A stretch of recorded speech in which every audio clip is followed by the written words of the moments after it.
há nada mais importante na abordagem de um paciente com dor torácica do que a caracterização dessa dor. É muito importante que você caracterize essa dor torácica, porque isso vai te ajudar a pensar mais fortemente em determinadas patologias e menos em outras.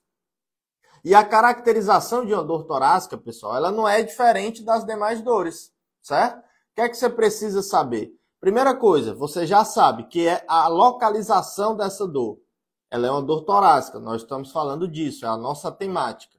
Mas há quanto tempo o paciente tem essa dor? Essa dor tem algumas horas, alguns minutos, ou é uma dor que vem de dias? Há quanto tempo o paciente sente essa dor? Como ele vem evoluindo com essa dor desde então? Ela está melhorando? Ela está piorando? Ela está do mesmo jeito que ela apareceu? Essa dor, pessoal, qual é a intensidade dela? É uma dor leve? É uma dor moderada? Ou é uma dor grave? Uma dor muito forte? Então, qual é a intensidade dessa dor? Qual é o caráter dessa dor? É uma dor em aperto, em arroxo, em acocho, como a gente costuma dizer para vocês, que sempre nos lembra a dor de um paciente que está infartando, né? Muitas vezes apresentando ali o sinal de Levine, mas ou é uma dor empontada, ou é uma dor em queimação, ou seja, qual é o caráter dessa dor? É uma coisa que a gente precisa entender. Outra coisa que a gente precisa saber, qual é o fator precipitante dessa dor? Tem alguma coisa que o paciente fez, que fez essa dor aparecer? Tem alguma coisa que faz essa dor piorar, que o paciente consiga identificar? Ou seja, o que é que faz essa dor aparecer, o que é que faz essa dor piorar? E o contrário também é importante. O que é que faz essa dor desaparecer? Ou o que é que faz essa dor pelo menos aliviar? Quais são os fatores de melhora para essa dor? Essa dor torácica, ela é localizada ou ela irradia? Ela responde em outro lugar? Ela caminha por braço esquerdo? Ela sobe para a região cervical, para a região mandibular?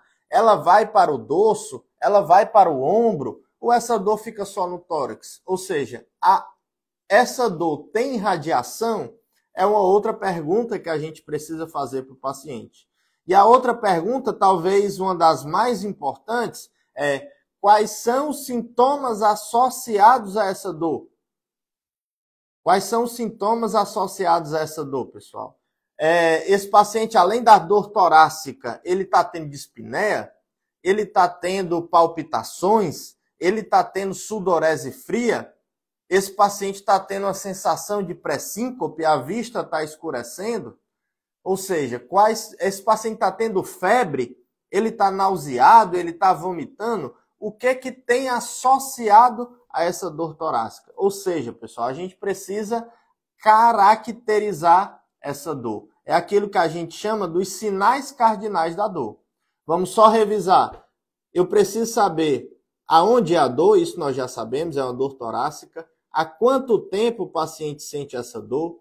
Qual é o caráter dessa dor? Qual é a intensidade dessa dor? Qual é os seus fatores de piora? O que é que faz essa dor piorar? O que é que faz ela aparecer? Quais são os fatores de melhora? O que é que faz essa dor aliviar? O que é que faz ela ceder? Quais são... essa dor ela é localizada ou ela irradia? E para onde essa dor está irradiando? Certo? E quais são os sintomas associados a essa dor? Ou seja, a gente precisa caracterizar essa dor torácica, certo, pessoal?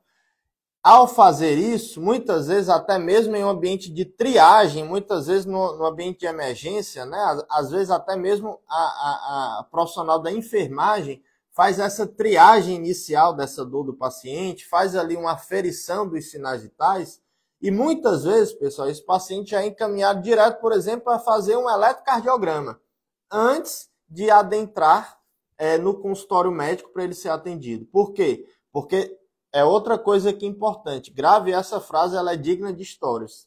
Até, pessoal, até que se prove o contrário, se você tiver um paciente ou que você suspeite de dor de uma síndrome coronariana aguda, ou que você não tem uma outra causa óbvia para essa dor torácica desse paciente, ele deve fazer um eletrocardiograma em pelo menos 10 minutos.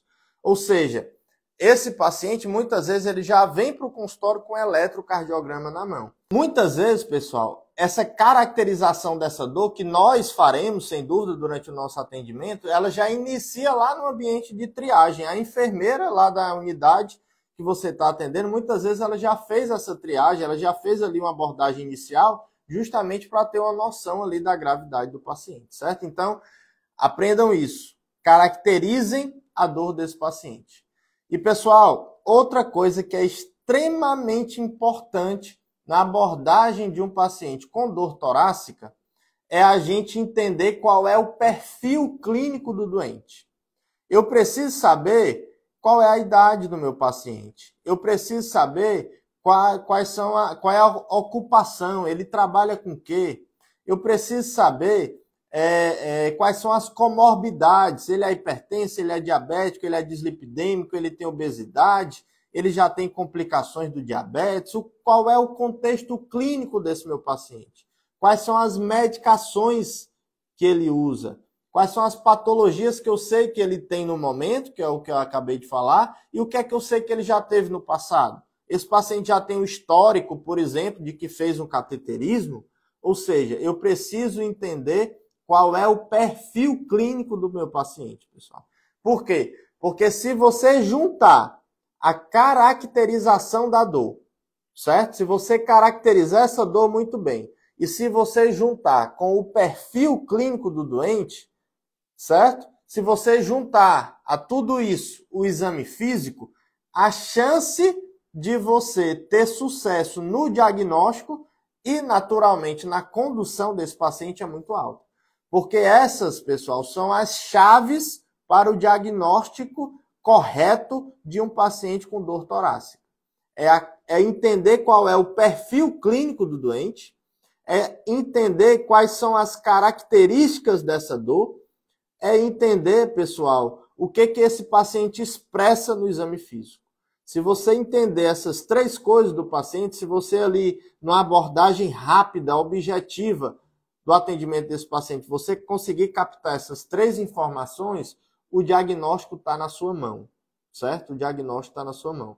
Como diria William Osler, né, que gostava de dizer o seguinte: escute o seu paciente, ele está lhe dizendo o diagnóstico. Ou seja, a gente precisa escutar o nosso paciente para que ele caracterize a dor, certo? Para que ele caracterize a dor dele e para que a gente entenda qual é o perfil clínico desse paciente, certo?